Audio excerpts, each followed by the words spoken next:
siigalteem. Biyya dhagaa mukaan waaqni ofii ijaare anatu siif beekaan ofoleen yoo nyaare taatiree harka dhiigaatiin qulqullooftuu qabachuun asirratti hin dalaguu wal danda'uuf baachuun siigalteem.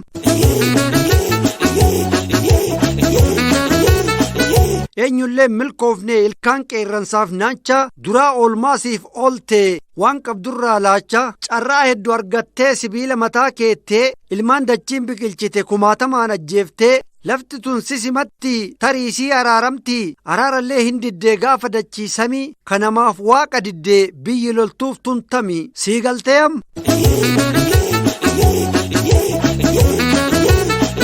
Lubbuu waaqni uume namni ofii baasee ummata waliin jiraatu situu wal nyaachise nama sibiila amanuu yoo rabbi salphisu sibiila ittiin soqan dhagaan biyyaa baasu siigalteem. Biyya addunyaafuu takka gad hin jenne biyya gabroonfataaf takka harka hin laanne birmadummaaf jennee harka qullaa kaanee akka Filisxeemii dhagaan diina aane siigalteem. Injifatamteen beektu dhala darbeenillee wardiyoota qabdi ka'ee go'ammallee hanga feete dhaadattus biyya diiguun dandeettu hunduuni diigamti jarri diiguuf deemtu abbootiin amantaa kadhaa rabbii dhaabatu manguddoonni biyyaa araarama gaafatu biyya maqaa dhiisanii aayyoo jedhaa waamanii isiinitti dhufnaan siifuu dhumtee maganii siigalteem.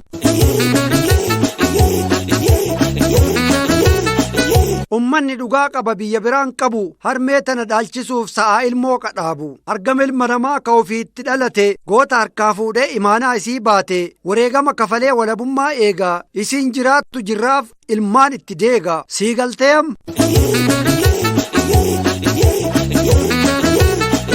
Biyya maqaa dhoofnaan arsiine booqaraa baale ni geeraraa kibbi tokkummaan dhaabata isiin dhufnaan si galaafata siigalteem. Hiyyaasee sissirbinaan ijoollee si erginaan irra oolii naagalii booranni eebbifnaan injifatamneen beennu injifannoon dachaana siigalteem.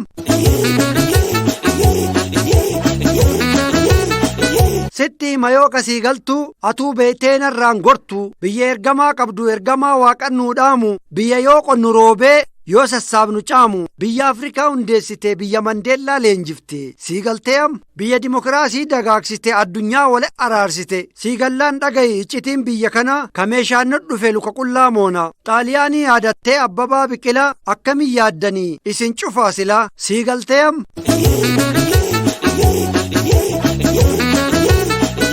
Saffisaan guddinni diini nurraan teessu atileetota waamee ragaa sii dhiyeessu karoorri hiixata fuuldura ilaalla 15,000 dorgommi qajeella yoomiif Qananiisaa Daraartuuf Hayilee ati nu qocolte iccitiin siigalee siigalteem.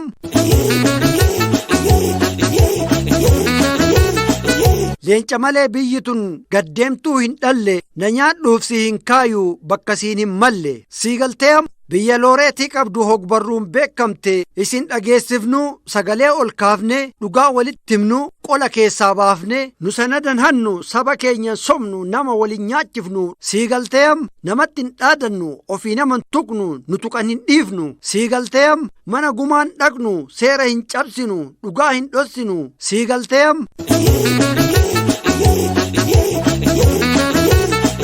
Aangoo hin bitannu teessoon xureessinu soban rageessinu beekaan xiqqeessinu siigalteem. Saba addaan hin qoonnu nama waliin nyaachifnu dharaan hin kakannu siigalteem. Dhaalaan hin bulchinu gadoo hin kaayannu ummatan basaasnu garaaf biyyaan baanu waadaa galle nyaannu bakka lolle luqqifannu siigalteem. Dubartiin himannu bukkee gadaan goonu bukkee duwwaan baannu siigalteem.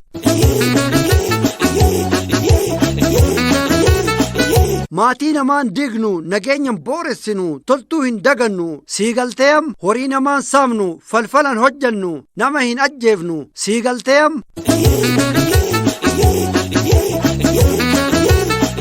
Barreessee kan isin dhiyeesse barreessaa Jibriil Huseeni.